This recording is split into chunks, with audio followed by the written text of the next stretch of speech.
Coming up on Look Today, well, the Senior Advisory Committee in Saratoga held a community forum at Empire State College. We were there. Plus, the Saratoga Springs Charter Review Commission released their financial report in support of their recommendation of changing the form of government. More on that coming up. And 3 museums in the Adirondack Park received more than $400,000 in grant funding. We've got those details all ahead on Look Today.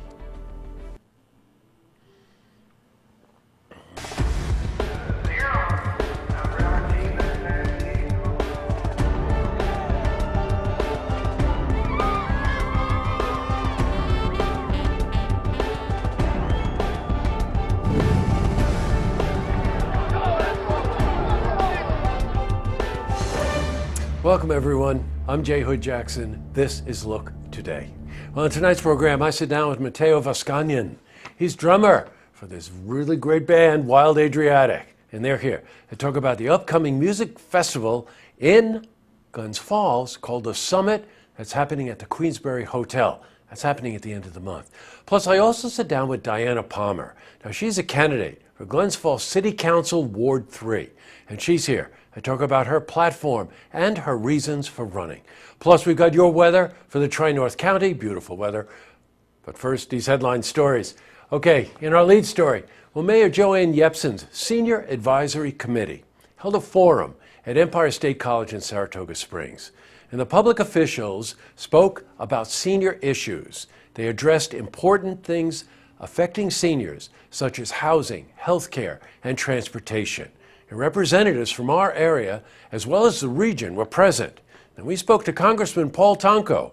He's congressman for the 20th District. So today I want to be part of a dialogue that updates people as to what is happening in Washington and how we need to be progressive and bipartisan in our attempts to build the best outcome here for everyone, and most importantly for our seniors because of their need for an intact, sound healthcare program. Definitely an issue that deserves bipartisan support. Now, while we were there, we also spoke to Mayor Joanne Yepsen about how the city of Saratoga Springs is addressing these issues. We declared that 2 years ago we would be looking at some very important issues like housing and transportation were the 2 key ones. A year ago, because we're well on our way to solving some of those problems, we really do feel that it's time for a forum. So about a year ago, we had another strategic planning session and determined that it was time to get all the levels of government involved in the city's seniors' concerns, issues, and accomplishments. Great idea.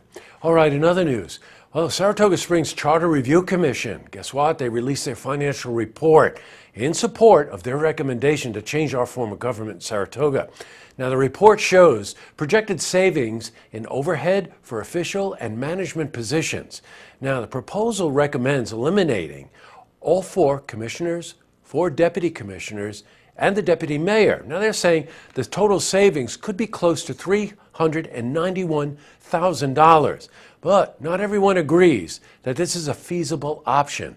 We spoke to Commissioner of Accounts, John Frank. Going on the premise that this new manager will take over for not only 5 department heads, which are the deputies in this situation, but also for the 4 commissioners and the mayor, who also put a lot of time administratively. Up to 80 or 90% of their time is running their different departments. Now, also, some are concerned that the projected savings do not accurately represent the true cost of this kind of transition.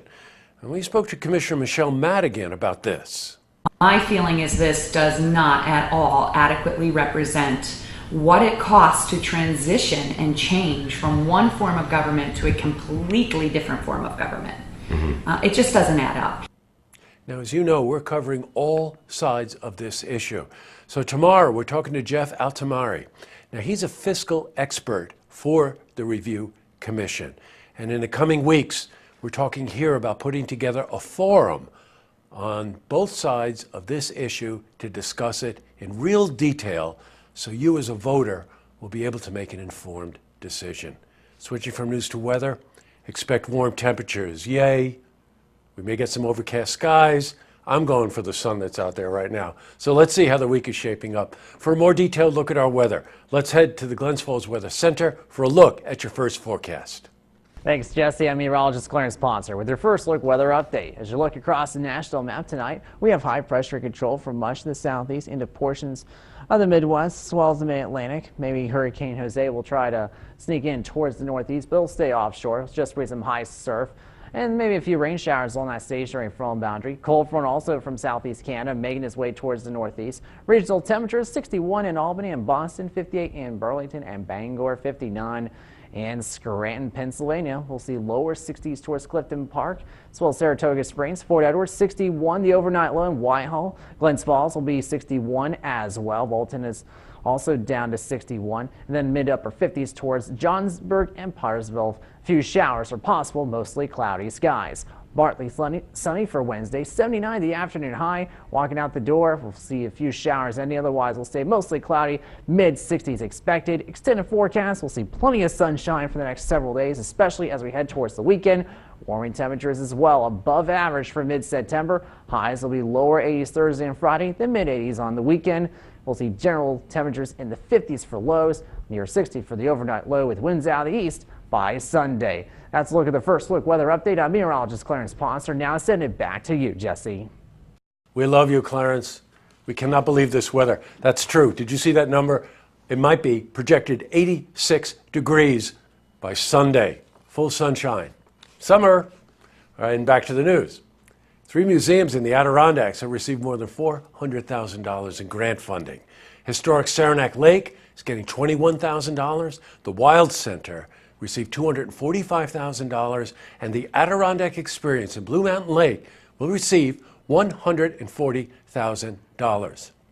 Well, Congresswoman Elise Stefanik made the announcement and had a lot to do with this grant money. The press release was released today. The North Country's pristine environment is a defining feature of many of our communities across the district, and I applaud these museums for working to showcase our natural treasures. Well, hats off to Congresswoman Stefanik. Up next, I sit down with Matteo Vascagnan. He's drummer for a really great band called Wild Adriatic, and he's here to talk about the upcoming music festival in Glens Falls called The Summit that's happening at the Queensberry Hotel. Plus, I also sit down with Diana Palmer. She's candidate for Glens Falls City Council Ward 3, and she's here to talk about her platform and her reasons for running. But first, if you see news happening, you want to share a story idea, how about join us for an interview? Give us a call on the hotline. The number is 798-8000.